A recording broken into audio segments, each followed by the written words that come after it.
Joe here from Draft FPL, and welcome to a weekly series helping you find some good value free agents and waiver pickups in Draft FPL. As you can hear, my voice is not in the best state today, so I'm going to try and keep this really short and sweet. Let's get stuck straight into it. Okay, so my first defensive pick this week is Collins. He is currently available in 80% of leagues. As always, that data is provided by draftfc.co.uk. You can find a link down below for that. Wolves' defence, I think, is actually pretty solid. Very good. They kept a clean sheet against Bournemouth. They weren't even troubled at all, really. It was one of the easiest clean sheets you'll find in a while.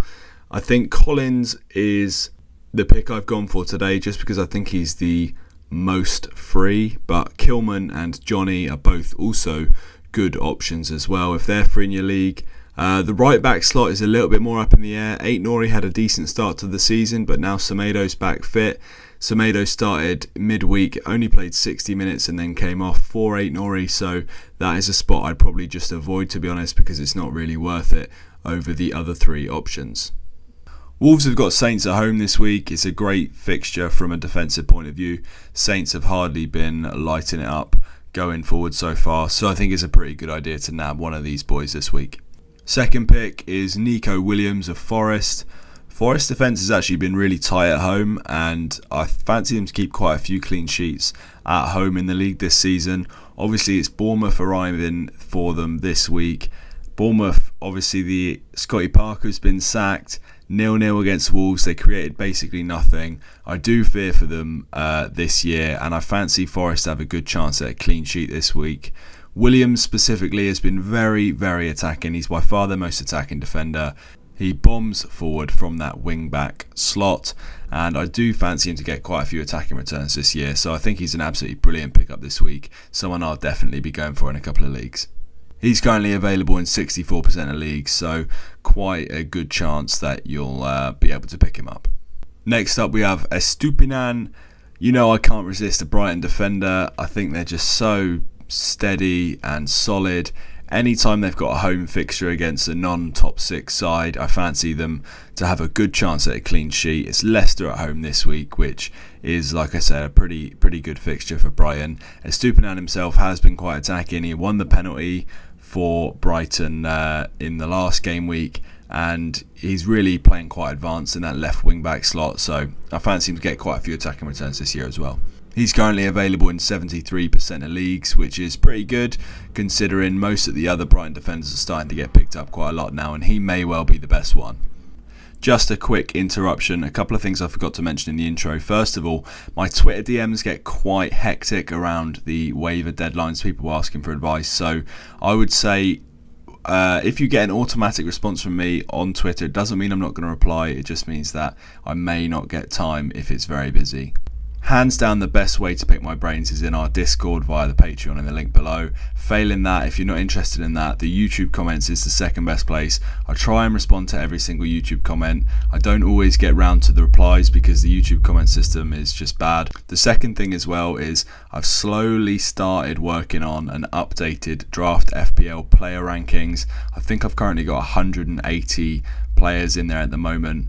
What I'm going to do is I'm going to release that ranking. I'm going to keep working on it, and I'm going to release it when the channel hits 1,000 subscribers. So if you're new and you like what we're doing, then hit the subscribe button. If you watch every video anyway but haven't got around to subscribing yet because you don't feel like you need to, the algorithm's pushing you anyway, you may as well hit that subscribe button. Get us to 1,000, I'll release my full player rankings for Draft FPL. Okay, then on to midfielders, and the first one we've got is quite an obvious one, but it's a bit of a long-term play here. It's Chelsea away for West Ham this week, so it's not the friendliest fixture, but then Chelsea have conceded quite a lot of chances. That is Paqueta. It looks like, I suspect he'll probably play number 10 with Rice and Souček behind him. I think he's a really exciting signing for West Ham. I'm still kind of in shock that they managed to get him, to be honest. It doesn't really make much sense to me, but there we go. He's a very exciting signing. He's had pretty decent goal output for the last couple of years, and I think he's going to fit this system really well. It's going to help West Ham play on the counter. He's quite direct, and yeah, I think he's going to do well there. So it's definitely someone to put down as a fifth midfielder at the very least. I think he's going to do well this year. Next up, we've got Morgan Gibbs-White, currently available in 91% of leagues. I think a lot of people are avoiding the Forest new signings and attackers because they're not quite sure who's going to play. I don't know for sure, obviously, but in my opinion, Brennan Johnson is the first name of the team sheet, and at the moment it looks like Gibbs-White is probably going to be second. He came off after about 55 minutes against City, which to me looks like they're resting him for the weekend. Obviously, Bournemouth at home is a great fixture.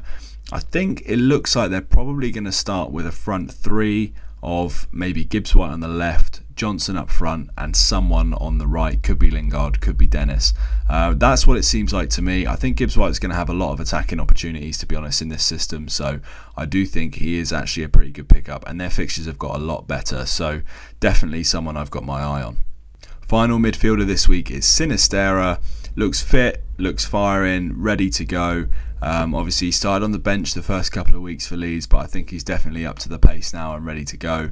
I think he'll almost certainly start from now on. Brentford away is a pretty good fixture for Leeds this week. But to be honest, I think Sinistera might be good in the short term, but I think he'll be pretty good in the long term as well. If he's starting for Leeds, they've been doing quite well going forward, and available in 63% of leagues. Obviously, it was quite a lot lower than that at the start of the season, but the fact that he started on the bench for a few weeks, I think, has pushed that number up a little bit. So definitely someone to look at picking up this week. On to forwards then, and the first one I've gone for is Adam Armstrong. Obviously, he had a good performance versus Chelsea. He played pretty well against United as well, to be honest. He hassled them and he harried them, and I think that Armstrong will probably keep his place in the side now. It's very hard to tell of Hasenhüttl what he's going to do next. No one can ever really know. But they have got a friendly string of fixtures coming up. Saints, it starts this week with Wolves away. So I do think now is the time to hop on their attacking assets, try and get in a few weeks earlier than everyone else and try and pick up some of those points. I think Adam Armstrong's an absolute great candidate for that, to be honest. Never really done it in the Premier League so far, but this could be the start of a purple patch for him.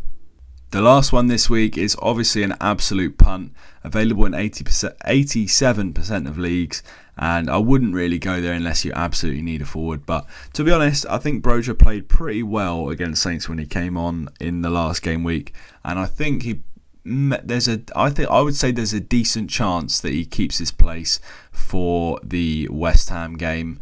Aubameyang looks like, at the time of recording, he looks like he's about to sign, but he's not going to be there till Friday morning. They play Saturday afternoon. I don't think that he's going to start. He may not even be in the squad with such a short time between him signing and him and the game playing. Havertz has been really poor. He's not been impressing at all. It would not surprise me at all if Havertz is dropped and Broja gets a chance. He's obviously not going to get the starting role once Aubameyang signs, we would think. So it wouldn't surprise me to see Tuchel give him one chance against West Ham, and I think if he does, he could do quite well. I mean, he's quite a talented player. We know from his time at Southampton he can play. So I think it's absolutely a 1 week punt, but it might be someone that you end up playing this week and getting a few points out of. Okay, everyone, those are my picks for game week 6. If you enjoyed, like the video. I'll just plug it one more time. The Discord is actually really fun. We've got quite a few people joined now, and it's a great place for advice and a bit of Draft FPL chat. So if you're interested, join the link down below. It's the start of a new month, so it's definitely the best time to sign up. Subscribe if you're new, and we'll see you next time.